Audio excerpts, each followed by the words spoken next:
Hi everybody, welcome back. I'm the Strategy Professor, and today we're going to be looking at the 8.17 AD Carry Tier List. So if you've never seen one of my tier lists before, you can always find access to this Google Doc in the description. In the Google Doc itself, you can also find a little mini Google Doc for each entry. So for example, if we click on Xayah here, it'll have a link that'll take you over to the wiki, which talks all about the abilities and sort of the stats related to Xayah. Then we have a rating system there, which I'll explain in a second, and then recommended runes and recommended items. And I'll have timestamps so you can jump around and find your favorite champions as well. So, you know, if you don't care to hear about the first 5, you can just skip down to number 6 if you want to.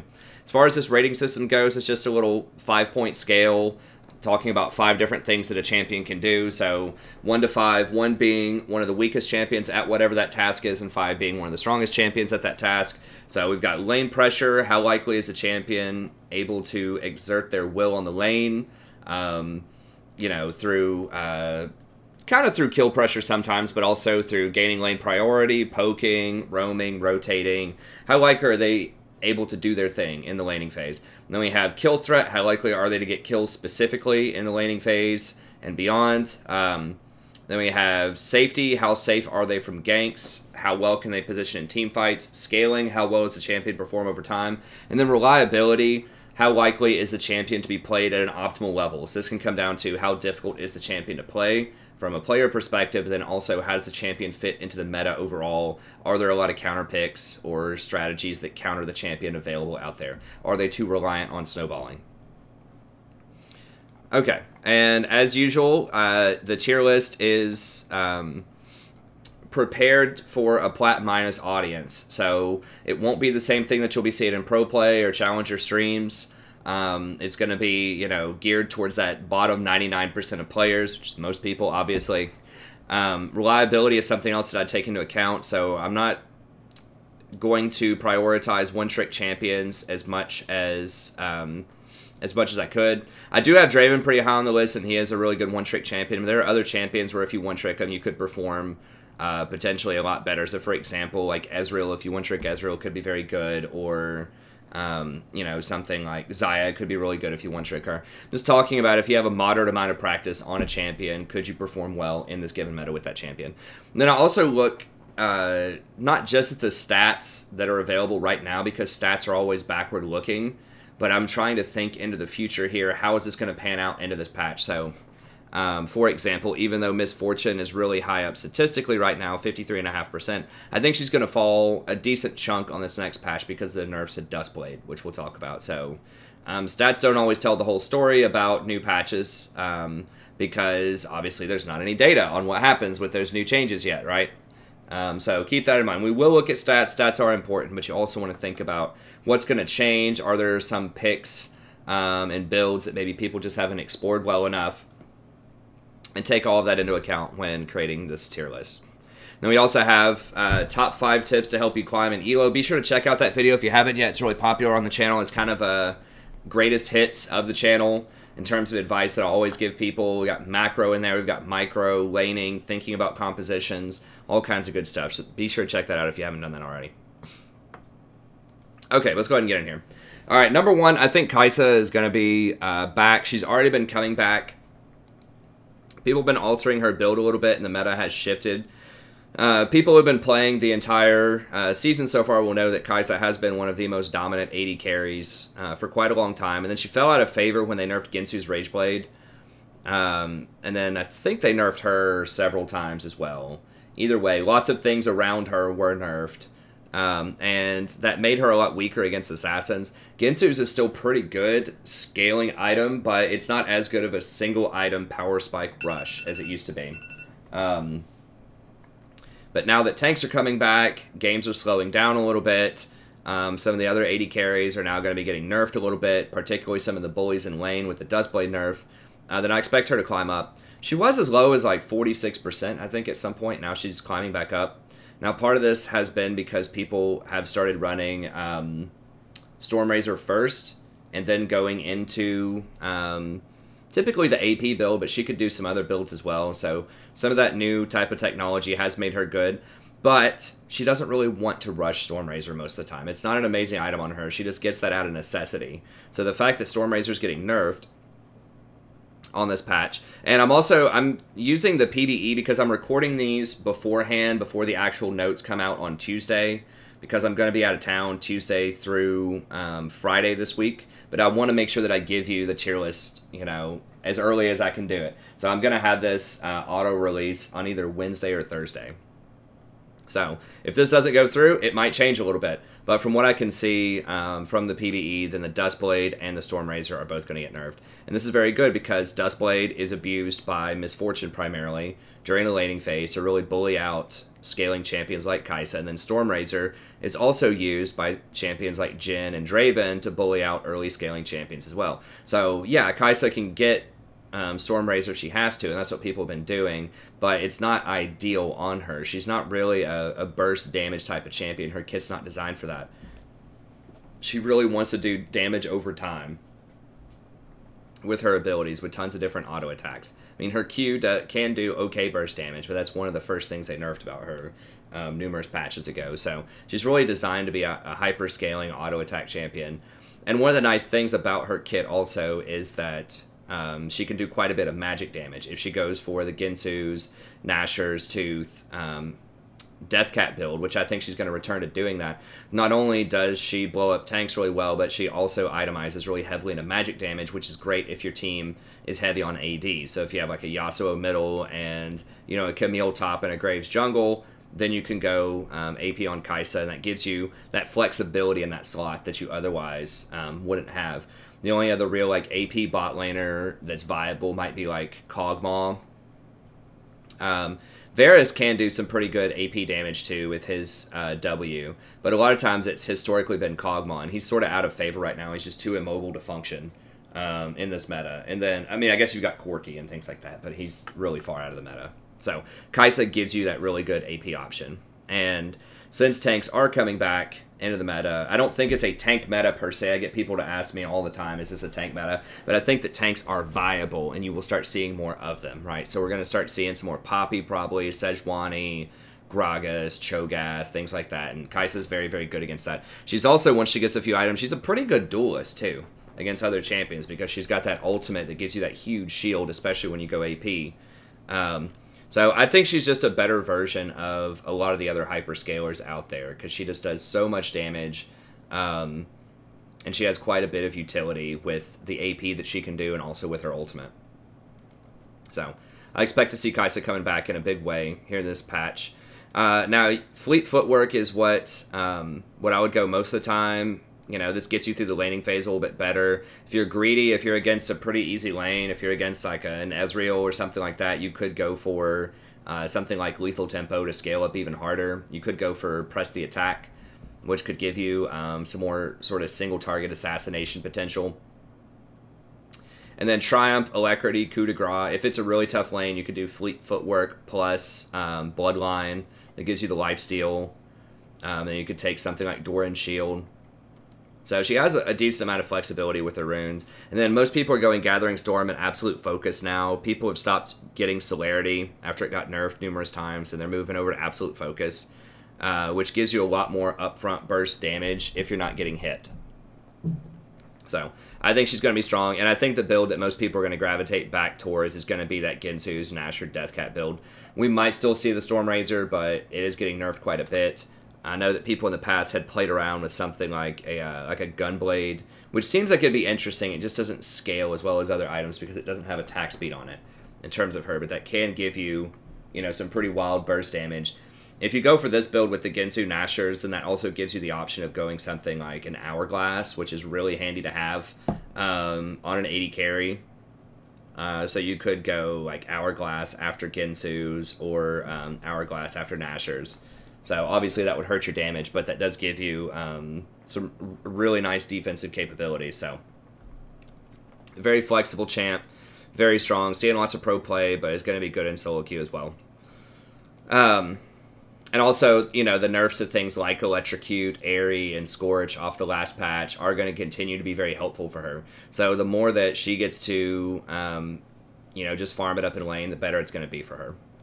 Okay, Draven is another one. I moved him up a couple of slots here. Now, Draven is someone who is best in the hands of one-tricks, but if you learn him, he's going to be very strong, and he's always, virtually always going to be a strong pick in solo queue. But I have him up here because I think he's going to be the best remaining bully. He's already one of the best bullies, but you also can pick Misfortune or Jhin to sort of bully out. But I think that he's a person who could itemize away from Stormrazor if he wants to. So he already kind of wants to go Bloodthirster early on. Like, you can go Stormrazor, and a lot of people do that, and it's effective. But he can just as easily go Bloodthirster, Rapid Fire Cannon, Infinity Edge, or something like that, you know? Or, like, he could go Death's Dance in there somewhere, like Bloodthirster, Rapid Fire, or you could start with Death's Dance, Rapid Fire, Infinity Edge. There's so many different ways you can build him, so I don't think that the Stormrazor nerf is going to affect him that much, and he's still going to be very, very strong, especially with his interaction between his Q and Conquer, giving him such an extreme amount of damage early on. So I think that he'll be the best pressure bully champion early on. And he's a really good combination with very aggressive supports that are coming back in a style like Leona, Pyke, and those style of champs. So I think we're going to be seeing a lot of Xayah and Jinx specifically, and we'll see Twitch coming back as well. And Draven is one of the key champions that can bully and punish those champs really hard early on. So I suspect we will see Draven coming back quite a bit. Not that he ever really left. He'll be coming back. I'll tell you anecdotally, he's my favorite AD carry to support by a large margin. And the reason is most people who play Draven are experienced on him, but they're also aggressive. Like, playing Draven trains you to do the things that you should be doing anyways when you play AD carry, right? You should be aggressive. You should be looking for trades, and not just sit there and farm off. Like, you know, some champs are good sitting there farming off, right? Like Twitch and Jinx, that's good to sit there and farm off, but you should still be looking for opportunities to take you know, good trades whenever they become available. And so Draven just really rewards you for that aggressive style thinking that you should have anyways if you're wanting to climb. So I think he is good right now, and I think he'll continue to be good, especially, once again, in the context of Misfortune and Jhin getting knocked down quite a bit from the itemization nerfs. Okay, Jinx is another one that I think is going to continue to rise. She's already been on the rise a little bit here. You know, she's at 53%, which is really high. She's a fairly simple AD carry to play. You know, she just scales super hard. Like, her itemization is good. Now, we'll see, because she does get Stormrazor early on. I think she'd be fine getting, like, Hurricane into Infinity Edge, into Rapid Fire Cannon, or something like that. I don't think she's going to suffer as much as like, Jhin from the loss of Stormrazor, because, you know, she kind of wants attack speed items anyways, right? She kind of wants those hyper-scaling crit items. So the Stormrazor nerf will hurt her a little bit in ways that it probably won't hurt Xayah or Draven. Oh, I skipped Twitch, but Jinx is number 4. We'll talk about Twitch here in a second. But yeah, I think she just scales really hard. She can chain CC together with some of the other popular supports like Leona right now. You know, if Leona engages or Alistar engages and you drop your Chompers right on top of them, they're going to die unless they flash. So she does actually have some all-in potential early on. She pushes really well with her rockets, so that's something that, you know, early on, Xayah, Twitch, and Draven don't do that well. Draven pushes pretty well early on, but you can kind of steal some kills with your rockets every now and then. If you do get a kill, you get some crazy resets. So if you have a support that can peel for you and protect you, then Jinx is definitely going to be one of the best. So if you have like a Janna or a Lulu or something like that, then Jinx is going to be great. So I think she'll probably go back to like BF Sword, Hurricane, and then Infinity Edge. Or I don't know. We'll see about the build. I expect her stock to rise, but she may still very well go Stormrazor. Like, what they're changed about Stormrazor, at least what they're talking about, is knocking off 5 AD and then adding on 10 attack speed. 10 attack speed is worth about 250 gold, and then 5 AD is worth 175. So you are getting some value out of that. You get about 75 gold value off of that exchange. But, you know, this is where it's kind of going down a little bit. You're losing that 20% right there, and then it's scaling a lot less than it used to. So, I mean, maybe I'm overreacting. Maybe this is not the complete death of this item. On a champion that can really utilize the attack speed, then it might still be pretty good, like Jinx. But, you know, losing that 20% early damage off of that free crit that you get is kind of a big deal. So we'll see. Maybe she'll still go for it. But either way, I think she's going to go up. And then Twitch, the person that I skipped, so that was Jinx's number 4, Xayah and Draven number 1, number 2, and then Twitch is number 3 here. And Twitch has been silently sneaking up. You don't see him in a lot of games. This champion is so good, though. He's almost never makes it to tier 1 on the tier lists. You know, that are out there, like the Mobalytics tier lists and things like that. But this guy, he's always good. He's one of the one-tricks that I think I put Draven and Twitch as the 2 recommended one-tricks for solo queue in my one-trick video. Because his kit's never going to go out of style. He has invisibility, long-term invisibility as an AD carry. He can go invisible for like 14 seconds when you level up your Q, which is massive. And I don't think it doesn't make a noise or like give you any graphics or anything whenever he's around, like Pyke or some of the other invisible champions, Rengar. He's just invisible, and if he doesn't walk within your circle, you're not going to know that he's there. So he's very stealthy. He has attack speed steroids. Once he wakes up from his Q, he gets a lot of bonus attack speed. He gets a lot of flat bonus AD off of his ultimate. His ultimate is 850 range when he activates it, and it can hit multiple targets. So not only can he assassinate people with his invisibility, but he also has an AD steroid, an attack speed steroid, a range steroid, 850, that can hit multiple targets. And he stacks up this poison, which adds on a lot of extra true damage. What? Like, he's ridiculous. He's so strong. The only downside to Twitch is he's relatively immobile, so if they have, like, hard engage on you, then it can be hard to escape that if your support doesn't help you. But he can still get away from ganks fairly easily if he just goes invisible and just runs. A lot of times, because he gets a little bit of extra movement speed and he's invisible, so he's like okay, depending on if you have enough, you know, visibility of the gank and enough reaction time. You can still kind of get away from some ganks. But that's his thing, is he's immobile. He has really short range. He doesn't have a lot of damage. He doesn't offer any crowd control. So he's kind of like Jinx in lane, but Jinx is going to have more range, especially when she turns on her rockets in lane and she can use her chompers to combo together with other supports to potentially get more kills. But in exchange for that, you know, he's invisible and puts out similar damage to Jinx, but potentially even faster. Now, I moved Twitch up a little bit because, you know, last patch helped him out a lot. Obviously, he's at 53% now with the Electrocute nerf and then the Aryan Scorch nerf, so people can't harass him as much early and they can't all-in him as well later. But he doesn't like to go Stormrazor. And so the nerf to Stormrazor is great. The nerf to Duskblade's great. That's going to hurt his 2 main adversaries in lanes. This is going to hurt Misfortune. This is going to hurt Jhin. Those are the 2 people that suppress him the most. Draven can suppress him, but you can, you know, ban out Draven if you want to as Twitch. And if you're just sitting there farming off, you know, against a Xayah or a Jinx or an Ezeral or something like that, you're going to have a really good chance of going off that game. So there are a lot of different options with him. I see people going lethal tempo a decent amount. That's really good for scaling later on in the game. I still like press the attack. That does give you a bit more kill threat early on. That's great for sort of assassination style Twitch.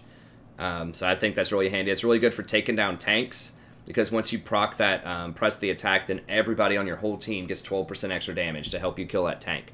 So I still like press the attack. Lethal tempo, pretty good as well. If you're in a really hard lane, you can go something like Fleet Footwork and then get Doran Shield and sustain your way through the lane. He can also get a Vamp Scepter early, which is pretty nice because he'll typically build Blazer and King, Hurricane, and then Infinity Edge. So he's not going to be affected by these. He's not going to be hurt by these nerfs to the AD carry items, and in fact, he's going to be helped because it's going to nerf his 2 adversaries. So yeah, I think Twitch is going to be really, really strong. Okay, and then finally, Ezeral, somebody else who is not going to be hurt by these changes and will be helped because it's going to nerf out the bullies. Now, I like Ezeral specifically because there's not a lot of siege and poke out there. I guess there's some, but that's definitely something that's missing in the meta, is the ability to siege. A lot of the times, like, there's some pretty good, like, all-in engages with, you know, some of the tanks that are becoming popular, like Gragas, Sejuani, things like that. But some of the other, like, poke champions, like Talia, Xerath, Ziggs, Nidalee, you know, a lot of the other poke champions just aren't really that strong right now in this meta. So having that is really handy as Ezreal. You can siege really well. You can poke people off of objectives. I still think that Ezreal, probably combined with Draven, these are the two like best do-it-yourself AD carries if you just have a complete brain-dead support, or, you know, your team's just falling behind and you want to be relevant. I think he's the best 1v9 in solo queue AD carry because he's so safe and people just can't interact with him if you're playing him properly. He just gets to sit there and just spam these Qs. Eventually you're going to get low, you're going to have to retreat, or you're going to die. And it's just really hard to get a hold of him and stick to him. So, you know, with champions like Leona, Alistar, and some of these other hard engaged champs becoming really popular, then he's going to be the best, I think, highly mobile AD carry from the pick list. So these champions aren't really that mobile, especially Twitch and Jinx, so they can be very vulnerable to things like Leona. Xayah can, you know, kind of move around a little bit with her her supercharger, her E, but it's not quite the same as Ezreal. So I think he's going to be your best mobile AD carry right now. So he's still going to be weaker in the early game, but, you know, with Misfortune and Jhin falling down a bit, that buys him some more time. So yeah, I still think that Ezreal can be good. Now there's going to be a lot of really bad Ezreal players out there because he's one of the hardest AD carries to play. Because he doesn't sort of hit that point where you just right-click and delete the enemy team. You always have to be, you know, repositioning and trying to hit your skill shots. So he's kind of like a weird AD carry. It's different from a lot of others, but I think a good Ezreal player will still be quite strong right now. And he is pretty popular in pro play and at high-level play. He's just a nice, safe, you know, pick, but he's not gonna... He's just consistent. He's very consistent. Okay. And we'll go down to Tier 2 here. Jhin. So I think Jhin still can be good if you're very good on Jhin. I think that the nerf to Stormrager is going to hurt him because he doesn't really leverage attack speed as well as other champions. It does convert over to AD, which is nice, but it's not a super favorable conversion rate. So I think that's going to hurt him. And then just having that burst lowered quite a bit, the 140% there, lowered is not going to be fantastic for him. So I think it's definitely a downgrade for Jhin. But, you know, he'll still be strong. He's been sliding a little bit. He's at 52%. He's very heavily played, though, and rarely banned. Historically, Jhin has had a problem against tanks because he really just wants to be able to burst and blow people up. But if it takes him numerous shots, he has such slow attack speed that it's really hard for him to cut through something like a Gragas or a Sejuani. Or that type of thing. So that's why I have him a bit lower. He's also fairly immobile. So if he gets engaged on by champions like Leona or Alistar, then he's probably going to die. So he can put out some early aggression, you know, against the Twitches and the Jinxes and things like that. But he's also vulnerable. So the combined, like, prevalence of champions like Leona with the nerf directly to his item, Stormrazor, does hurt him. Although he wasn't really as affected by sort of the airy Scorch nerfs, he still has a great early game despite that because you should be going, what is that, the 3-hit thing that gives him the crazy amount of AD in the laning phase. I did a whole video talking about, this Keystone. Halo Blades, there we go. He's one of the only champions that, like, uses Halo Blades. It's like a legit good build. So it'll still be good, but the shift away from Assassins towards kind of more of a tank meta, I think, will be good. He was really strong for quite a while because, you know, as an AD carry, you just needed burst damage to kill that Assassin that was coming to kill you, right? That was squishy. But now that tanks are coming back in, it's going to get a bit dicier. So he's good, but the meta is going to start working against him a little bit here. Okay, Varus is another one that I think is primed to make a comeback here. He has been pretty bad for a while, but I think his stats have been moving up a little bit. He's still under 50%, but the nerf to Stormrazor I think is going to help him quite a lot because he does not want to get that item early on, and the nerf to Duskblade is going to help him as well. I think the item that he's been wanting to get lately is Blatherin King into Gensu's or into Hurricane, and then I don't see a lot of people building AP on him like they used to. His AP ratios aren't that amazing. I'm pretty sure they nerfed the AP ratio on his W by some percentage. I don't remember when they did that. So typically you don't go flat out like Death Cap or something on him. But the Gensu's is still really nice for applying extra stacks of his W. So, yeah, I think that like Blade of the Ruined King into either Hurricane and then Gensu's is probably the way to go. Don't build in lethality, please, especially with the nerf to Dustblade. It's not going to be that great. But then also,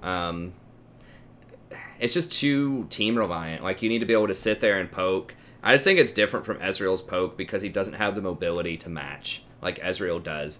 When I'm thinking Varus, I'm thinking, you know, his best situation is where you want someone kind of like Xayah, right? You want someone who can sit there and auto-attack and do a ton of sustained damage. But you also want somebody who has that utility, who has that CC with his ultimate, right? Or who has the ability to cut that healing on somebody without having to invest in executioners by using his E. So I think that's the scenario where you really want him. And as you can see, he is already pretty popular, and I think he's going to get a little bit better on the next patch as well. So yeah, a lot of the Blade of the Ruined King users are going to get a bit better. So I bumped him up a little bit. So I still think Xayah is going to be sort of the best hyper scaling, like on-hit champion. But I think if you need that utility, if you need that engage, or if you want that sort of follow-up engage, then Varus can be a pretty good ticket there. Misfortune, I knocked down quite a bit here. I expect her to fall like 1 or 2%. She is still pretty strong. She historically has had a hard time with tanks as well. She's great if you have tanks on your team that can hold people in place, but she has a really hard time cracking tanks. And this nerf to Dustblade looks pretty brutal. I mean, they are giving you a little bit more lethality, which is good. That's not going to help you early game that much, though. But they're nerfing this proc damage from 30 to 200 to 30 to 150. So that's a huge nerf to the proc damage off of this. Now, she still does a ton of damage. They are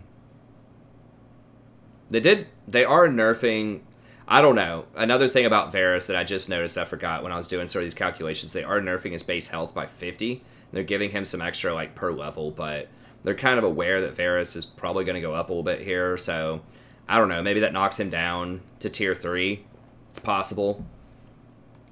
Ashe is another champion that could go up here. I just think that Ashe just doesn't quite have as much utility as Varus, but you could easily put Ashe maybe in tier 2 or tier 3 as a hard engaged champion, and then she's just going to get Blade of the Ruined King plus Hurricane type of stuff. So Varus, if that nerf to base stats on Varus is not that great and you need a hard engaged champion, then maybe Ashe goes there instead.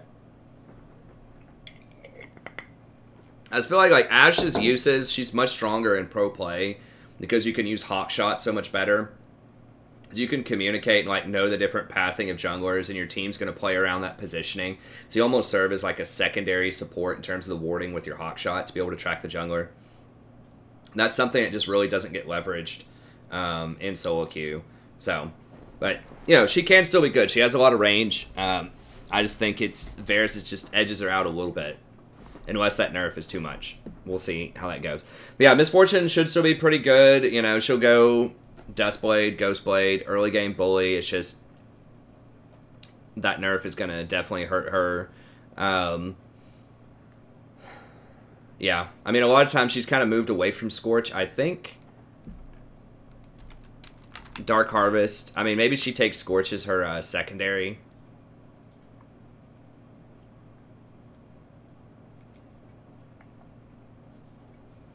No, she takes Gathering Storm still as her secondary, so she'll be alright. I just think that she's going to get outscaled, and she's just going to have some problems. She has a hard time against things like Alistar and Leona, who can hard engage onto her as well, because she's pretty immobile. So she's okay. I mean, she'll still be alright. I just don't think she's going to be top of the roost. We'll see. I expect her to lose probably, you know, a percentage point or two on this patch, but she's still viable if you like her. Lucian, another champion, I think, that's going to heavily benefit from this nerf to Stormrazor and Dustblade. He can be an early game bully against things like Twitch, Xayah, Jinx. He is kind of short range, so that has made him weak in this sort of Stormrazor meta against things like Jhin, Draven, Misfortune. Since they're all falling down a bit, he's going to rise a little bit, I think. He still can do quite a bit of damage with Press the Attack, and then Blade of the Ruined King, Black Cleaver, and something like Phantom Dancer can be really, really strong on him. So we'll see how it goes. He is getting picked quite a bit at high elo.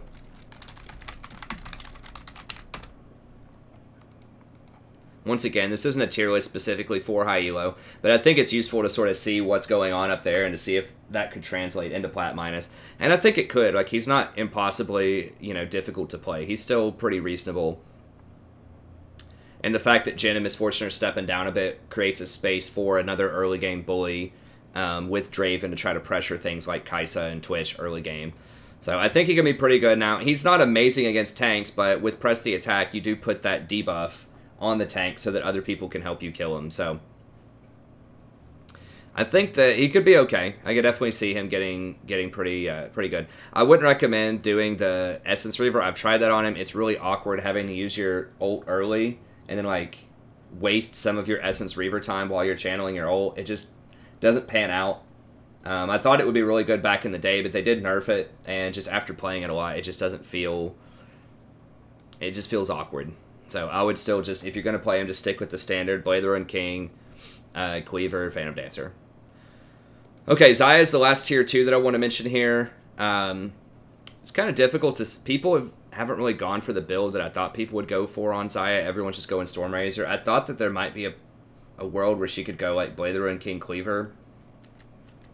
But I suppose that's just not in the cards for her.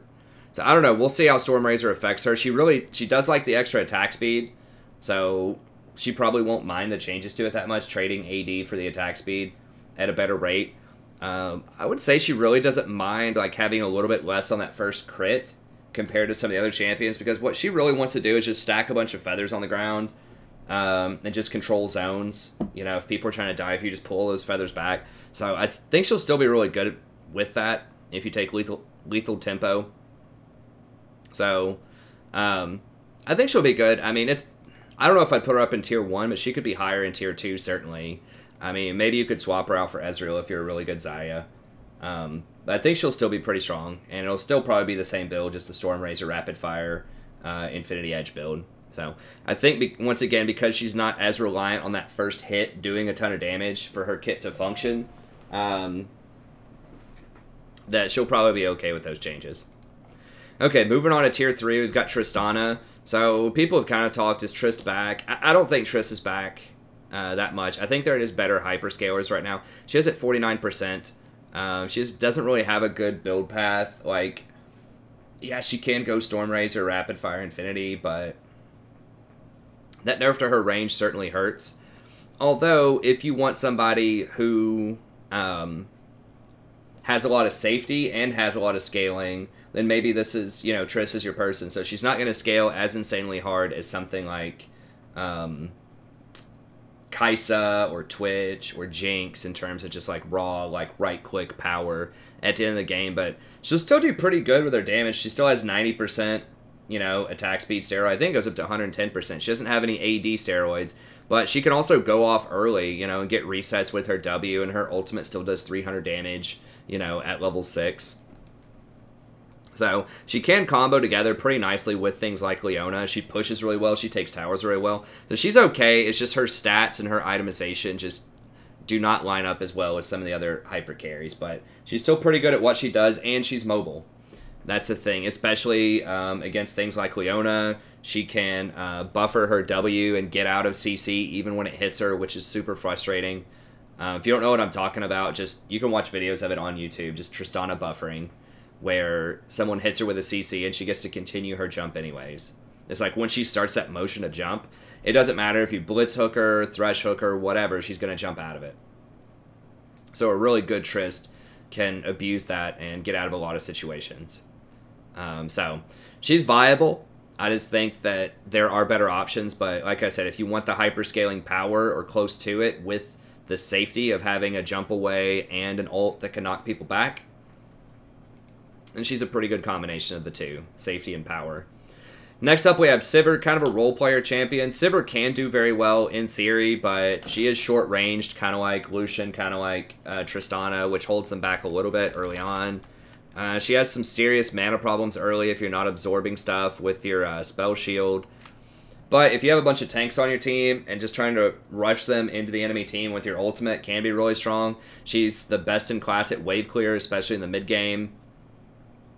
Now, lately, she has been getting Stormrazor. She's one champion where I think Essence Reaver might actually make sense.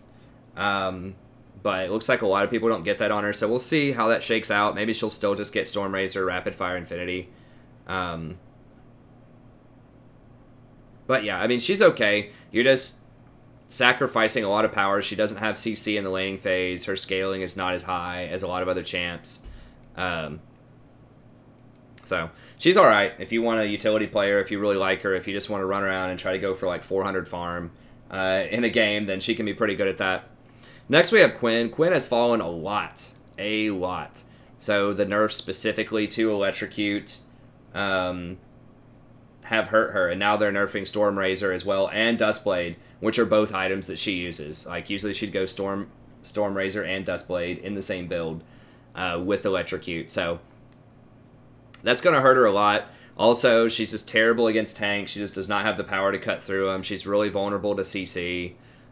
She's short range. I think she's like 525 range. So I think she had her little moment. She had her 15 minutes of fame, you know, for a couple of patches there as AD carry. But I think we're moving away from that now, and that she's going to be on the weak side.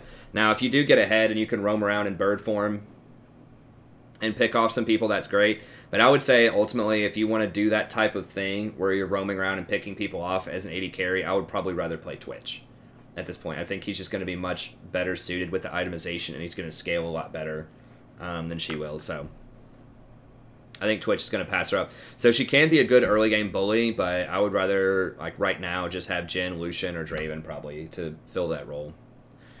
Okay, then I have the mages down here. The mages didn't necessarily get a lot worse per se in the bot lane. I just think that the AD carries just got a lot better, and that you really don't want to be playing the mages in most circumstances. You know, if you really need a magic damage dealer and you already have a lot of sustained AD damage on your team, maybe you could consider Swain. I think Swain's probably the best well-rounded mage of the bot lane.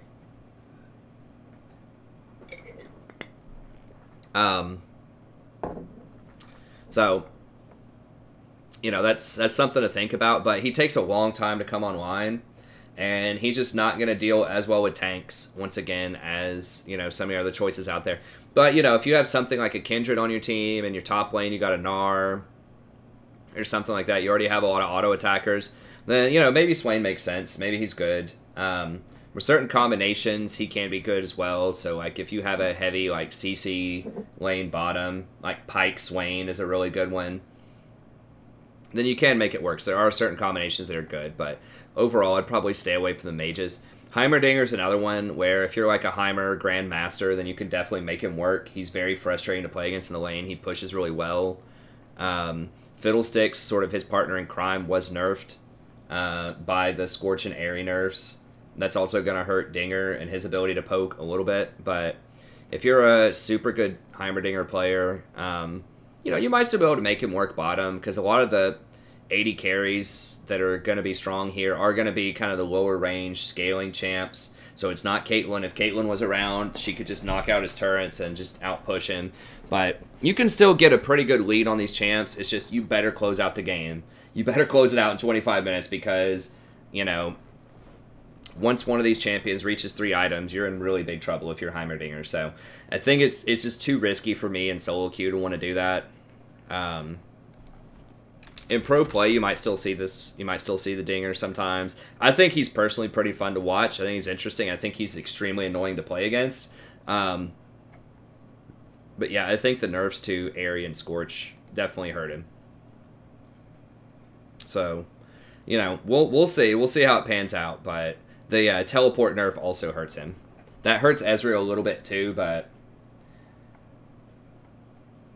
it's okay.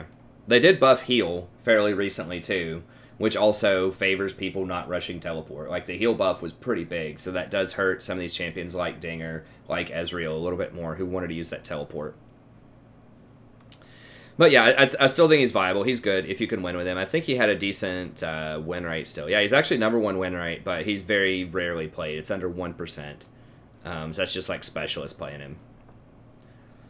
Okay, then we have honorable mentions here. I think that Ashe, as I mentioned before, could possibly deserve a spot in the top 3. I mean, maybe I should put Ashe in here instead of Heimerdinger. You know, the Blade Runner King plus Hurricane just got a lot better with the nerf to Duskblade and Stormrazor. She does have really nice initiation.